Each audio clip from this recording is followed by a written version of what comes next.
We're very pleased this morning to have some guests from the Great American Wheat Harvest film and documentary that'll be over at the Midwest Theater all weekend this weekend on tonight 7:30, and Saturday night 7:30, and then 1:30 on Sunday. We have director-producer Conrad Weaver here, and we also have Jim and Tracy Zeorian, who are from the eastern end of the state over by Omaha. They're one of the 5 custom harvest crews they had that are in the movie. First of all, welcome, you guys. Appreciate you here. Thank you. It's good to be here. Yeah, You bet. thank you. You bet. Thank you. All right. Conrad, let me ask you first. Here you are. You're taking the movie around the nation.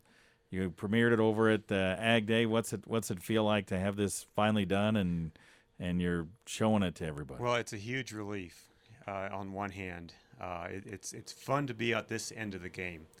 To have a project, as they say, in the can and now taking it around the country. It was kind of like, I've never given birth, but it's kind of like that pain of giving birth to a kid. Now it's starting to grow up, and we're having to take it around the country, and people are thrilled to see it and excited to come and view it. And we've had so much positive feedback from this film so far, and so that's exciting. And I think you're going to have a great crowd tonight too. I'm looking forward to I it. really do. All right. So, how did it go as far as your movie? Did it go the way you thought it would, or? Well, a project like this never goes exactly the way you exactly expect it to, but it really has been an amazing process to.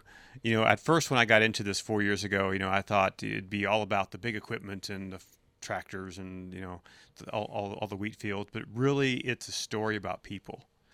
And it really, when the Zeorians and some of the other harvest crews, opened their lives to me and allowed me to bring cameras into their life, that was really special. And I became great friends with all of these harvesters. And particularly the Zeorians, who have become close friends, and just enjoyed getting to know these guys and to spend time with them and get a snapshot of their lives. That's really what the film's about, a snapshot of what they do to help the world eat, and for them to allow me into their homes, into their trailer houses, into their combines, into their life is pretty special. Yeah, yeah. Did you when you were doing this? Did you have things that maybe you didn't foresee that much, weather, other things that you didn't foresee when you first started it? Well, there's always things that come up. Weather is a huge impact on the harvesting, obviously. For me, as a filmmaker and a storyteller, weather was exciting because that added an element of surprise, an element of interest to the story.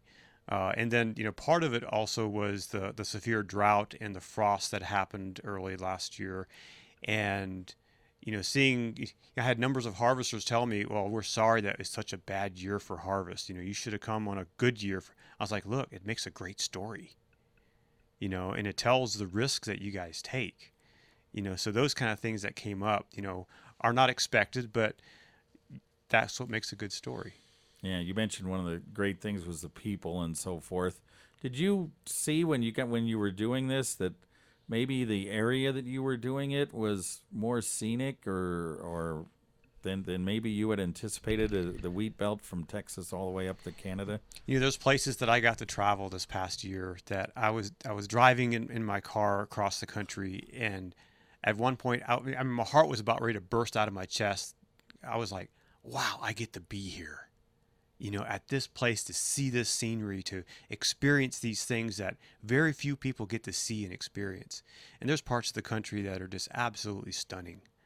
There's one scene that's in the film that's my very favorite shot, and it's up in Montana, and it's over the Judith River Basin, and there's a wheat field, and they're combining right at the edge of this drop off, and it's just a beautiful shot, beautiful scenery, and it's like, I get to be there to see that. And that particular field was way back in. You can't see it from any road. It's 15 miles back this dirt lane. And so to be one of the privileged few people in the world who actually get to stand there and see that, it's pretty amazing. Yeah, I'll bet. All right, let's get the Zeorians in here. Tell us about your operation, I guess, first of all, Jim. Tell us about how it works, what you do every year, that type of thing. Well, we're a one combine operation, and most of the crew is right here. Yeah, this is it. Just For the two of most you. part, yes. Okay. But I don't want to leave out our 4 daughters who have been raised on the crew. The oldest one is married now, and number 2 is a college grad, works for Claas Combines, but that still leaves number 3 and 4 who are our support team at the trailer house.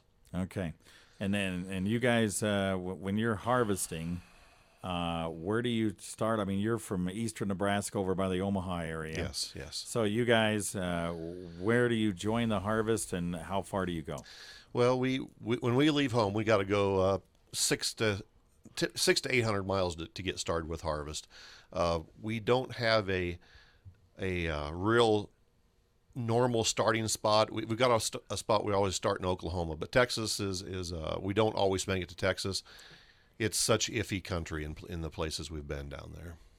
Okay, so you start maybe Shattuck, Oklahoma. Okay, And that's not in that is not in the panhandle of Oklahoma, but it's on right on the western edge. and then you go all the way up into Montana and Canada, do Yes, you? we go from Oklahoma to Garden City area to Lyman, Colorado area, and then east central Montana. Wow, that's great. And that takes you, how long does it take you to do that? We're on the road always approximately 100 days, 100 to 110 days. And you're in a kind of a little trailer house type thing? Oh, we've worked our way up to a really nice trailer house. And according to Tracy here, she says you park in like Walmart parking lots and sleep the night there, and then you move on from there. I'm kind of, this must be amazing where you guys end up parking every night. Well, Just when we're in transit. yeah, when we're in transit, we just try to find a lot that we can just pull into. And usually if we have the trailer house, we have our home right there, so we can sleep there. But I have been known to have to sleep with him in the Pete, the truck, the sleeper of the truck, or sometimes even the cab of the dually. So it just depends on where we're at when it's time to quit. Yeah, and you have your equipment with you as you do that, right? Yep. Right? Oh, yeah. I should just let him talk because it does take us 2 trips. Oh, It takes us 2 trips to get everything up there and back. yeah, So yeah, okay. How did this in this movie? How did that particular year? I mean, Conrad mentions frost and the drought and all that, so it was a abnormal year for you guys, right? yeah, it was a tough summer, and not just for us. I mean, usually when you're dealing with drought or a frost, you might have one localized part of the country that kind of affects a few harvesters, but last year was widespread and affected a lot of harvesters, and they're already starting to talk drought. And I was on the phone this morning with another harvester and questioned how many more years of this can we keep going before people start kind of thinning out, because it just can't keep going with no profit. But another issue is the labor force that we have. The custom harvesters are having a really difficult time getting labor, so we're really fortunate that it's just us two that we have to deal with. Yeah. And then when the producers don't make a profit, then you guys don't make as much, right? If the producers make nothing, we make zilch. We have no insurance, so if something happens with a drought or a frost or hail and we have nothing to cut, we just have to skip that spot, hopefully make up acres somewhere else. Wow. So you guys take a big risk every A year. huge risk, yep. Yeah. So when you're starting out hearing these things already, it's kind of disappointing, because you're always thinking next year is going to be better. So you anticipate that for the whole year. You're anticipating that now next year it's going to be better, and then you hear, not so good. It's a little bit disappointing. And another factor is our equipment purchases. We don't buy this stuff 2 weeks before it's time to go. Everybody has to get geared up. As soon as harvest is over in the fall, you're planning your next year. If you're going to get a new combine, you get things ordered and spec'd out. And so we always have high hopes at the fall, the end of the season, and then when we're faced with what looks like it could be another really tough start again, you really ask yourself a lot of questions. I'll bet you do. Do you guys do anything else in the winter maybe to supplement what might be kind of a risky summer for income? Yes, I've always worked in the wintertime. all the way from snow removal to propane delivery. The propane delivery is a good fit for me because, it's a good job in the wintertime. Yeah. And I've done odd jobs throughout the years. Kind of have a little bit of more of a set situation now. I am a substitute bus driver for our local school district, so I get called to do that, on spur of the moment, which is fun because I love the kids. But I've also started working in the office of the U.S. Custom Harvesters, so I have a little bit more of a steady income to kind of count on helping out in the fall or in the winter too. Well, we can only hope it's going to be a little better than what you're painting a picture so far this spring. Yeah. So tell me about, as you're traveling with Conrad here, the experience of watching the movie as you're going through towns and seeing people respond to it and that type of thing. Well, I just wanted to mention Conrad's kind of like Tracy and I. Conrad's kind of a one-man show. Yeah. And he's taking risks too. Yes, I mentioned that to him last night. This it's kind of up in the air where all this will go for him, but he made it all really easy. It was amazing to watch him work, and he said he would always make us look good, and he done pretty good. Yeah. So what kind of response are you getting when you see people watch it? There's a lot of fun responses, and I'd love to sit in the front and watch the crowd as they're watching because they laugh at different times that sometimes you're not so sure that they would laugh. One particular time I can remember is as the combine's coming down a hill and a double yellow line is there and a car wants to get around. You can kind of see him coming edging out, and that creates a little bit of a chuckle from the crowd. And then there's parts where I as a parent have to cry because it involves my daughter. But not only am I crying, but I'm looking around and there's other people wiping their eyes. And it's just surprising because you get so consumed in the story and you get so caught up in everything that when it's over, it's almost a letdown. It's like the end of harvest. He did a great job at telling the story. Awesome job. All right. And it's been fun. I had easy subjects to work with. When you have great people to work with and they let you into their life, telling a story, that makes it easy. And one thing I've thought of that I never got to share with these guys is I always wanted to tell these guys that this isn't about us. We really want to represent all combiners. It's not about us. Yeah, and since Jim said that, the very first little bit we got to see it was at our U.S. Custom Harvesters convention. And I, of course, was sitting at the head table with the rest of the board, and after it was all over, my heart filled up with so much pride because I looked out and all those harvesters were out there, and I'm thinking, I got to represent all of them. And it was a pretty proud moment for me because we all pull together and we all do this job for America, and I was really, really proud of Conrad for representing all of us. Anything in the movie? I asked Conrad about surprises. Anything in the movie that surprised you the way it looked compared to what you thought it was going to be like when he shot it and so forth?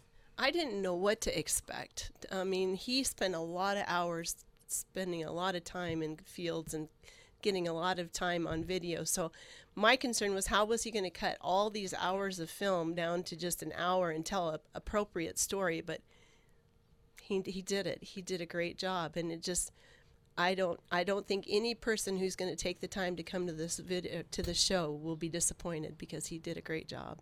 We have about 83 hours of footage, of raw footage that we shot. And then we had to edit that down to about 60 minutes, a little over 60 minutes. And so and even then, I felt I didn't really have enough. It's kind of weird, but yeah, I think it came out really well, and I think people will be. I've had people who are totally outside of the ag world tell me after they viewed the film that was a great story, and I really have a much better understanding of what happens, in the field and what happens to our food as it's being produced.